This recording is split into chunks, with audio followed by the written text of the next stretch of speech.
Faut-il différencier la personne de ses actes? De nombreuses personnes, plus ou moins célèbres, ont fait des bonnes choses de leur vie, malgré qu'elles aient dit des choses horribles, et inversement, d'autres personnes ont dit et ont véhiculé des bonnes paroles, et ont fait des choses horribles. Ça a été le cas pour des personnes historiques, comme des personnes d'aujourd'hui, de notre société. Si on connaît la personne de base et qu'elle dit des trucs horribles, ou voilà, on sait qu'elle est infecte, c'est vrai que si après elle sort des trucs, forcément on aura un biais qui fait qu'on n'aura pas du tout envie d'écouter ou de voir ou d'entendre ce que cette personne fait parce qu'on sait que de base c'est une personne horrible. Je sais pas moi, si par exemple patron de Daesh et que demain il sortait des poésies peut-être magnifiques sur le plan littéraire, effectivement il y a peut-être beaucoup de gens qui ne voudraient même pas lire ces choses-là, ou en tout cas n'arriveraient pas à faire la part des choses, et ça serait quand même un peu compréhensible. Mais voilà, c'est plutôt le côté rétroactif, c'est-à-dire une personnalité, quelqu'un qu'on connaît qui dit des bonnes choses, et on apprend après qu'elle a fait de la merde, ou en tout cas qu'elle dit des saloperies. Est-ce que donc ça, il faut le cancel, quoi, le boycotter? Bah moi je suis plutôt de l'avis justement de différencier la personne de ses actes. C'est totalement normal que vous boycottez par exemple la personne, enfin en tout cas les actes de la personne, si cette chose-là vous touche. Donc soit la personne elle vous a fait du mal directement ou à votre entourage, ou soit elle a commis quelque chose de mauvais qui est similaire à quelque chose que vous avez vécu vous aussi. Alors pas directement de la personne, mais voilà, qui a subi la même chose. Ça, c'est des choses normales. Il y a des choses subjectives, d'autres qui sont objectives. Donc là, pour ça, enfin voilà, j'ai envie de dire, oui, les personnes, bah, si elles veulent pas l'écouter ou si elles ne veulent plus l'entendre, je comprends.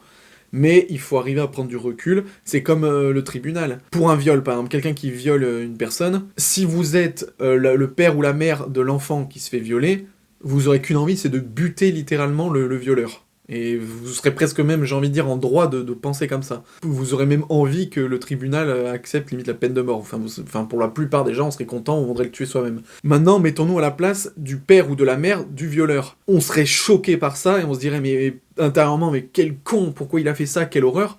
Mais comme c'est notre enfant, on aurait beaucoup plus d'empathie, on essaierait de se mettre dans sa tête, et on voudrait avoir des questions, on voudrait lui demander pourquoi il a fait ça, enfin on aurait plein de questions, et on serait peut-être d'accord pour la punition, mais on serait pour une punition entre guillemets clémente, on accepterait la peine de prison pour son fils, qui aurait fait ça, mais en aucun moment on nous voudrait qu'il meure. Donc ça montre bien que à acte égal, à crime égal, les réponses sont complètement diverses selon notre point de vue. Donc là, l'exemple du chanteur de Noir Désir, qui, il y a plusieurs années de ça, avait tué sa femme, violence conjugale. Il y en a plein qui voulaient le boycotter, qui disaient que c'était abusé et tout ça, alors qu'il a fait de la prison et qu'il a purgé sa peine. Ceux à qui ça choque, je comprends qu'ils ne veulent plus le regarder, mais je ne vois pas pourquoi on l'interdirait de faire de la musique et de monter sur scène. Parce que on est dans une société, encore une fois, si on pourrait transformer une société où on couperait des têtes à n'importe qui. Mais là, on est dans une société où il y a la prison, où quand on fait une connerie, on est puni, mais si après on purge sa peine et qu'on ressort, on peut détester la personne, hein, mais on ne peut pas lui interdire de faire des choses. Ça peut être pareil avec le réalisateur Woody Allen, hein, il y en a plein qui le boycottent parce que il s'est marié avec sa fille adoptive, je crois. À titre personnel, si vous ne voulez pas voir ses films, vous avez le droit, mais vous ne pouvez pas lui interdire de faire des films, parce que, voilà quoi, il a le droit. Et pareil pour Roman Polanski aussi, c'est quelqu'un de controversé.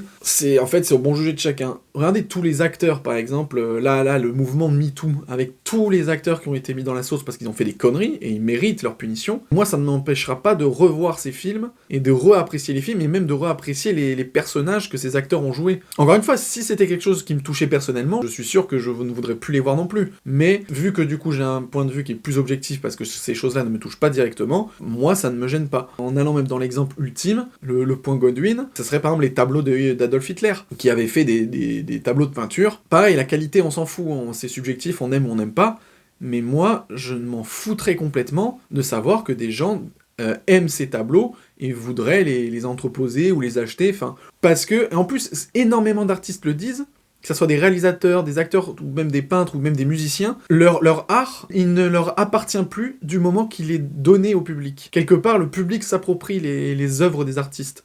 Donc, si on va par là, même les tableaux de Hitler, une fois que le tableau est fait, ce n'est plus le tableau d'Hitler. Bien sûr, c'est lui qui l'a peint, mais le tableau en tant que tel est une œuvre, qu'on la trouve moche ou pas. Et en plus, là, sur le coup, Hitler est mort, donc on s'en bat les couilles. Donc voilà, je pense qu'il faut différencier la personne de ses actes.